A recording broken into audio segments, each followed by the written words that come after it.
Lights, camera, debate, ignite, passion strong under the spotlight. Tune in for the clash, tune in for the spark. The critic and the cynic light up the dark.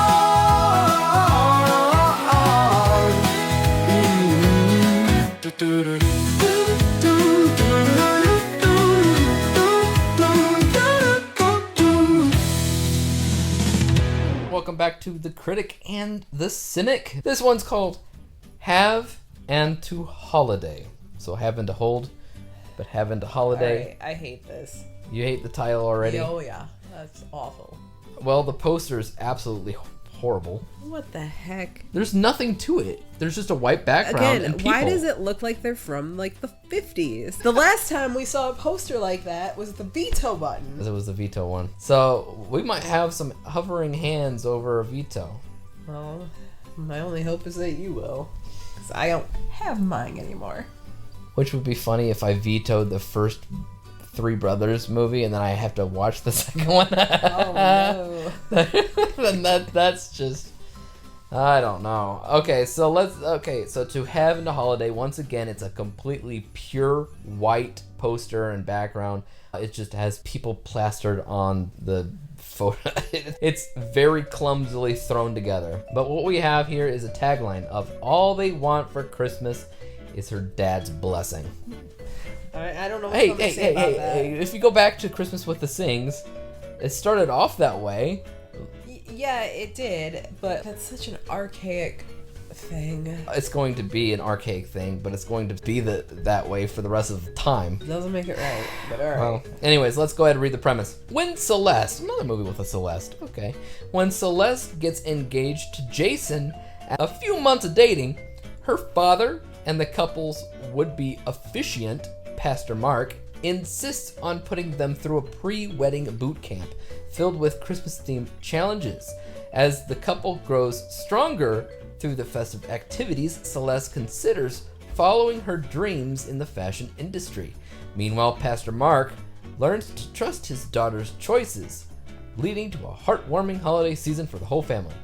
Well, okay, so we already know exactly what happens. Yeah, thanks for letting us know from beginning to end what this is. However, it does give me some flashbacks to a Robin Williams movie. Is it License to Wed? Where they had a couple that are trying to get married, but they had the pastor, played by Robin Williams, having them to go through all this pre-wedding boot camp stuff. That was pretty funny, but does it have to be Christmas related? Absolutely not. When did Christmas equal, like, competition?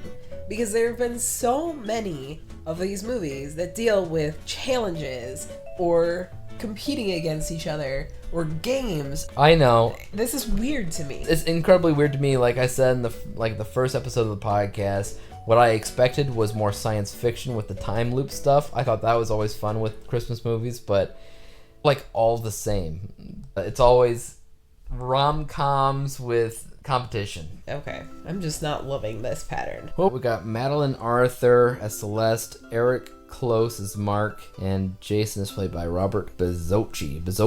I don't know. Madeline was in a few things. She was in To All the Boys That I Loved Before, and its sequels. Okay, well, I don't recall her. But there are maybe people that do. I know that you looked at that ER medical one and were thinking probably the worst, but I'm not. I don't know. It might be this one. Well, we might be using crap buttons and Craps and vetoes galore. 2 hours later. What do you think? It wasn't for me. I want to say the same. Honestly, my hands were hovering over crap. Really? I didn't think it was that bad. They were hovering over it, and the only reason why I didn't press it was simply because I like the concept. There's a movie called License to Wed, starring Robin Williams, that I distinctly remember enjoying a lot. It had Robin Williams, it had John Krasinski, and Mandy Moore. I've been noticing more and more with these Hallmark films specifically that there's no originality. And I'm just not saying that from a Hallmark perspective where they're all the same. I'm saying specifically these Hallmark movies seem to be replicating other movies, every single one. It's not a coincidence anymore. It's a pattern. So, to having a holiday, of course, License to Wed, but in the past, we've had other movies that, to me, have felt like Jingle All the Way, or other, not even holiday films, just movies in general. And I guess that's fine. They say originality is dead and everything, but what I wanted out of the movie, I just didn't get. The idea is to have this engaged couple do some pre-wedding boot camp stuff to prove that they are worthy enough to love each other, which is a thing, right?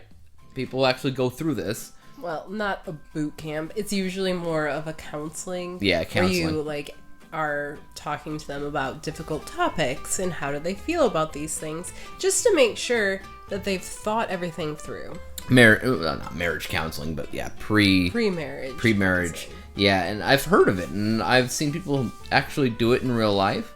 These movies, of course, they're in part comedies, so they make it humorous. In this case, it really was another Christmas Olympics type of movie, just masked under the guise of a marriage counseling thing.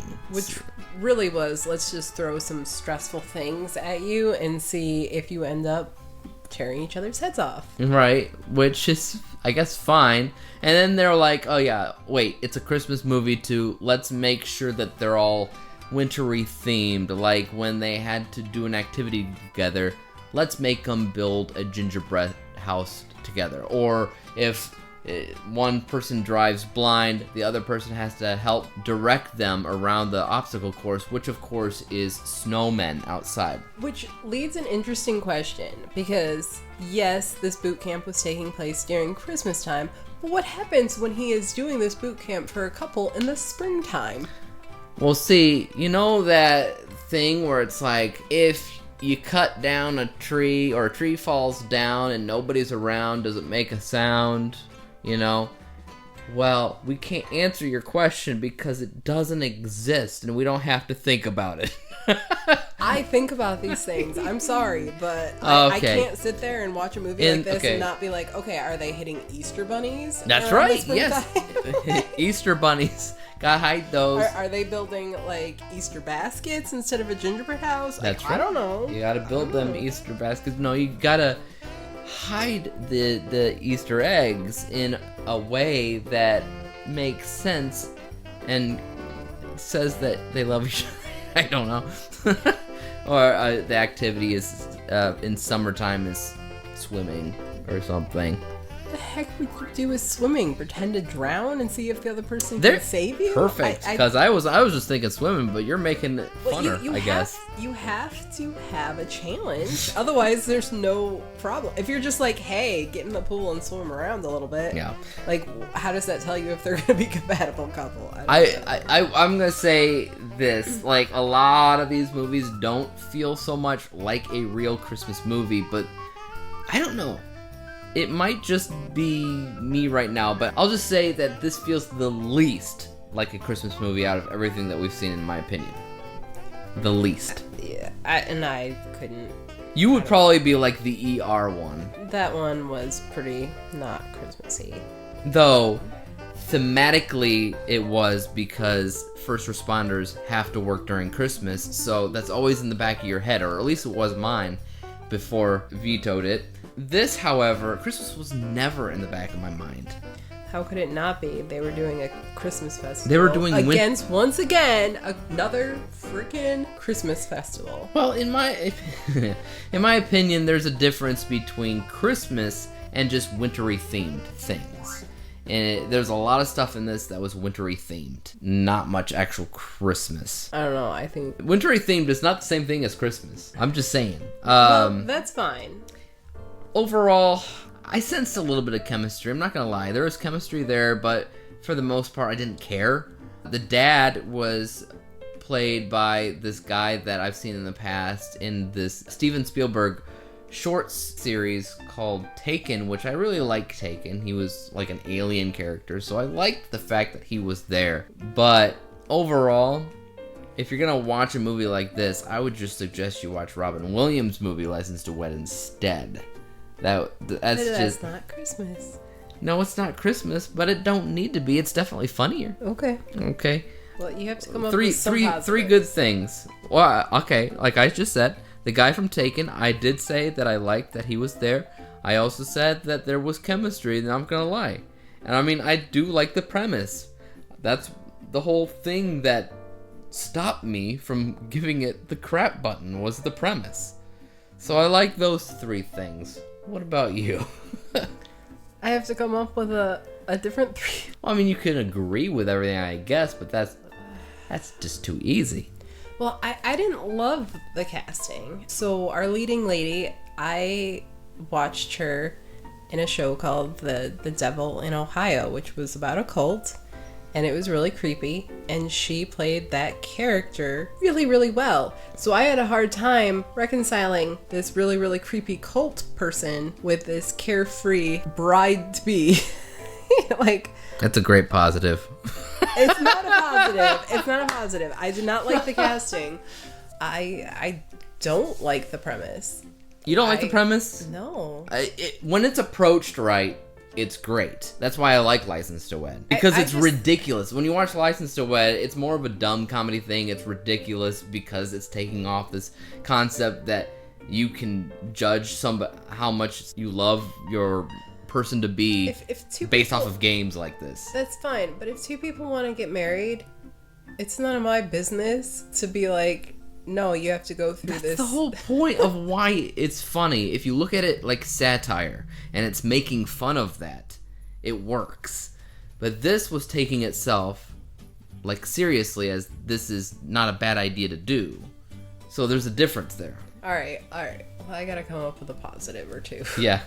Okay, I like some of the side characters. They were funny.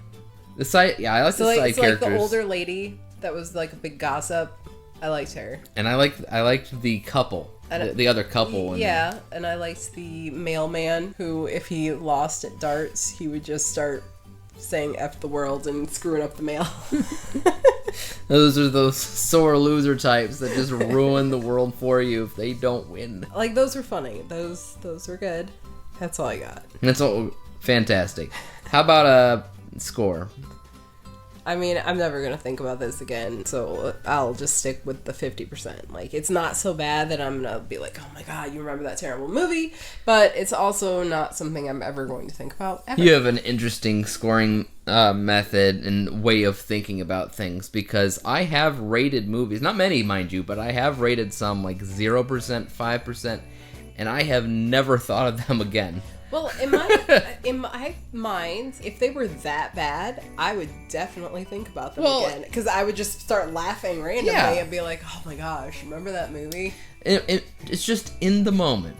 And I get those movies that are just so bad that it's 0%, 5%, 10%, whatever, and I just rip them to shreds. In that moment, it's like fire burning, I'm seeing red, and once I'm done saying my piece about it, I can say, okay, I am done with that. I will never think about it again. And that's just how I approach it.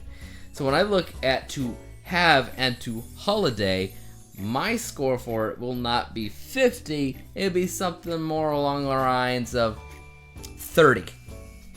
That's fine. I mean, I don't disagree with your method. It's like eating a food that tastes like nothing. I mean, does it get the job done? Does it fill you up? Sure. But are you ever going to think about it again? No. If I ate something that tasted like nothing, I'm going to think about why the heck it tasted like nothing for a long time. I'll be like, is there something wrong with me? Or was it something wrong with the food? Regardless, I mean, but if you ate something that was just downright awful, and somebody was like, hey, you want some of this sauerkraut? You're going to remember how awful that is, and you're not going to eat it. But if they're like, here, you want this bland, tasteless thing? I'd also say no. I don't want this bland, tasteless thing. Take it back to the kitchen. I don't know. Okay, I don't have a method for my madness. Let's just be honest. So you sticking with 50? I'm going with 50. Just because it's okay, and I will go with 30, which means an average of 40. All right, guys. So I'll let you decide on if that sounds like a movie for you back home. A lot of people love everything Hallmark comes out with. It doesn't matter what you say about it.